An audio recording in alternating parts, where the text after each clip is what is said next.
बताना चाहता हूँ कि आज के समय में बेरोजगारी बहुत ज़्यादा हो गई है। इसका कहीं ना कहीं कारण यह है हमारे युवा देश को छोड़कर विदेशों में जा रहे हैं। वहाँ अगर यहाँ पर रोजगार होता या यहाँ पर जॉब्स होती तो अपना युवा यहीं पर रहता।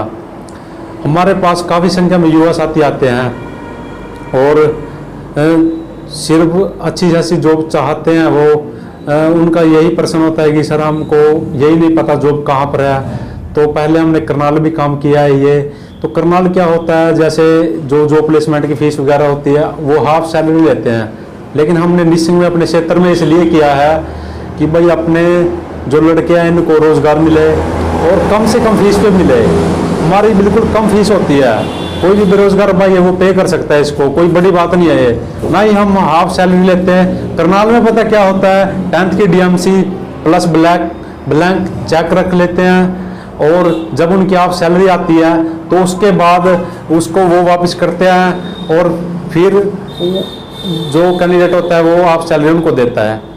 तो जैसे कि इस प्रकार से वो फॉर्म होते हैं, ये फॉर्म ये हमने सिर्फ दिखाने के लिए यहाँ पर रखा है। इसमें क्या होता है, ये भाई 500 रुपये फीस है। 2-3 जगह इंटरव्यू करवाते हैं वो, लेकिन होता क्या है कैंडिडेट की अगर सिलेक्शन नहीं हुई तो 200 रुपये ही वापस करेंगे, 300 रुपये रख लेते हैं बिना बात के। तो ये चीज़ मेरे को गलत लगी कहीं ना कहीं। मैंने देखा है करनाल में जाके, तो मैंने सोचा मैं अपने क्षेत्र के युवाओं को रोजगार दिलवाऊंगा बिल्कुल कम फीस पर। और जो अपना युवा समाज सेवा संगठन है उसमें भी हमने ये कार्य किया है पिछले 4-5 साल से। संगठन पूरे हरियाणा में सक्रिय है। हर डिस्ट्रिक्ट में प्रधान और वाइस प्रधान बना रखे हैं हमने। तो उनकी भी ये शिकायत थी, तो मैंने सोचा भाई संगठन से जुड़ा हुआ काम है ये और तो निसिंग में कर लेते हैं। तो अब मैं अपने क्षेत्र के सभी इस साथियों का यहाँ पर स्वागत करता हूँ कि भाई यहाँ पर आए और रोजगार पाए, और किसी गरीब के घर में चूल्हा चढ़ जाए तो इससे बड़ी हमारे लिए कोई बात नहीं है। जैसे कि देश का युवा है, काफी बड़ी बड़ी डिग्रियां करे हुए हैं, पोस्ट ग्रेजुएशन कर रखे हैं और उनको अपनी मानदेय भत्ता नहीं मिल रहा। देखो मेरे अपनी जो ग्रेजुएशन करके उनका मानदेय नहीं मिल रहा। हाँ जी, ये तो बात है। सक्षम योजना के तहत भी कई युवाओं को उसका लाभ नहीं मिला। मेरे पास जो कैंडिडेट आते हैं, इवन PhD तक के कैंडिडेट आते हैं, 15,000 की जॉब कर रहे हैं पंचकुला चंडीगढ़। मेरे पास 95% 10th +2 BSc MSc में भी इतने ही परसेंटेज 85, लेकिन वो चंडीगढ़ में 15,000 की जॉब कर रहे हैं जैसे। और वैसे ही कोई भाई अपना 10th कर रखी है, गुड़गांव में लगा हुआ है, वो कमा रहा है 20,000। तो फिर इस हिसाब से तो अपने इंडिया के अंदर एजुकेशन सिस्टम बिल्कुल ही रद्दी सिस्टम है, कोई फायदा ही नहीं है एजुकेशन का। मैंने MA इंग्लिश करी है, मैं प्राइवेट जॉब की तैयारी की भाई चलो मैं जॉब करता हूँ, सैलरी ही नहीं 10-12-14 हज़ार रुपये ये सैलरी है। तो 10-12-14 हज़ार में अगर डिस्ट्रिक्ट में कोई काम करेगा तो 4-5 हज़ार रुपये तो उसका खर्चा ही आ जाता है, तो 7-8 हज़ार रुपये।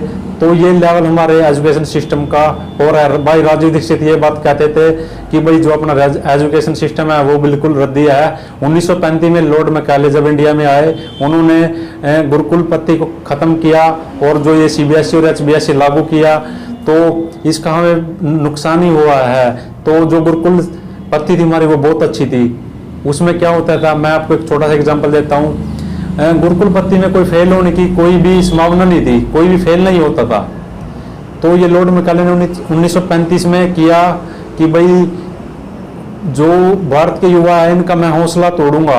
हौसला कैसे तोड़ूंगा, उसने प्लानिंग बनाई कि अगर किसी के आते हैं 90% और एक छात्र के आते हैं 98% और एक के आते हैं 40%, तो 40% वाला सोचेगा भाई मेरे तो 60, 70, 80 नहीं आए, 80 वाला सोचेगा भाई मेरे 90 वाला सोचेगा 99। ये सब डिप्रेशन का शिकार होगी ये कैटेगरी पूरी की पूरी।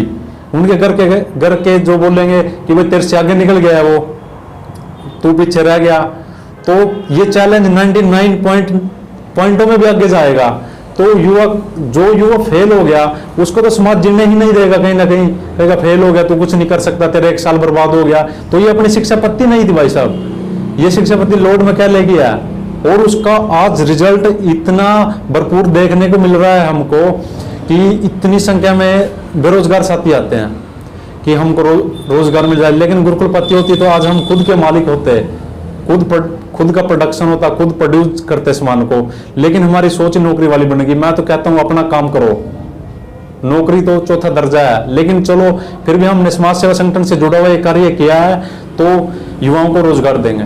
अजय जी, जॉब रिलेटेड बात की जाए तो किन किन उसमें जॉब के आप प्राइवेट सेक्टर है जो हर फील्ड में हम जॉब प्रोवाइड करवाते हैं, चाहे बैंकिंग हो, ऑफिस बॉय हो, स्कूल हो, टीचिंग की बात की जाए, हॉस्पिटल हो, और सिक्योरिटी, बाउंसर, गनमैन और इंडिविजुअल जैसे पिस्टल, रिवॉल्वर के लिए पर्सनल सिक्योरिटी चाहिए, उसको भी हम प्रोवाइड करवाते हैं।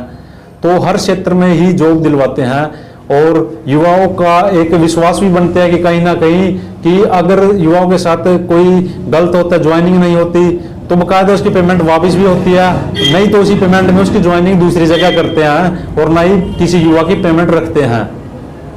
बेरोजगारों के लिए काफी एक हद तक बहुत अच्छा है। सभी बेरोजगार साथियों को मैं तो ये कहना चाहूँगा कि एक बार महादेव जॉब्स प्लेसमेंट पर आए और यहाँ पर आकर आप खुद पाएंगे कि हम जो कार्य करते हैं पूरे ईमानदारी और विश्वास पर कार्य करते हैं। किसी के साथ कोई बेईमानी, ठगी नहीं होती, किसी को गलत जगह नहीं भेजा जाता या किसी को जल्द समय में ऐसी जगह नहीं प्लेसमेंट करवाते कि उसको 1-2 महीने में हटा दिया, उसके साथ धोखा किया गया। मतलब जैसे मैं आपको एक छोटी सी बात बताता हूँ, जैसे करनाल और कैथलकोट क्षेत्र, अम्बाला, पानीपत, हरियाणा में जितने भी प्लेसमेंट है क्या कार्य करते हैं, जैसे हाफ सैलरी के ऊपर कार्य करते हैं। जैसे मान लो 12,000 में आपकी जॉब लगी, 12,000 में से 6,000 रुपये तो उनके हो गए, बच के 6,000 में से 3,000 रुपये उसका खर्चा पानी भी है और 3,000 अब युवा के पास बचे, उसका मोबाइल रिचार्ज भी है। तो अब ये आप देखो, अगर उसको जॉब पसंद नहीं आई तो उसने क्या कमाया एक मंथ में? वो तो उसने एक हिसाब से घर से लगा दिए भाई साहब। तो मेरे साथ जो काम करते हैं, मेरे गैर हाजिरी में भी मौजूद होते हैं, वो है हमारे संजय भाई गोंदर। संजय भाई भी आपको 2 शब्द कहना चाहेंगे। का कार्य है, हमने बहुत से बच्चों को यहाँ पे नौकरियां दिलवाई है। अभी हमारा कार्य तकरीबन 15 जनवरी से शुरू हुआ था और हमने कम से कम 20 बच्चों को रोजगार दिलवाया है। ऑफिस कहाँ है? ये अपना मंदिर के बिल्कुल सामने है, देवी मंदिर के सामने। हम दावा करते हैं कि पूरे हरियाणा में हमसे कम फीस पे कोई रोजगार दिला दे तो हम अपना काम छोड़ देंगे। पूरे हरियाणा में किसी भी जॉब प्लेसमेंट में सर्च करके चले जाए और हमसे कम फीस में अगर कोई कार्य करवा देता है या आपको अच्छी जॉब दिलवा देता है तो हम अपना काम छोड़ देंगे, बिल्कुल नाम मात्र फीस। डायल पे भी सर्च करोगे तो हमारा आएगा, एड्रेस वगैरह सब कुछ उसमें मेंशन है और आप कांटेक्ट कर सकते हैं, व्हाट्सएप पे अपना रिज्यूम शेयर कर सकते हैं हमको। हम आपसे वादा करते हैं कि अच्छी जॉब दिलवाएंगे आपको हर क्षेत्र में।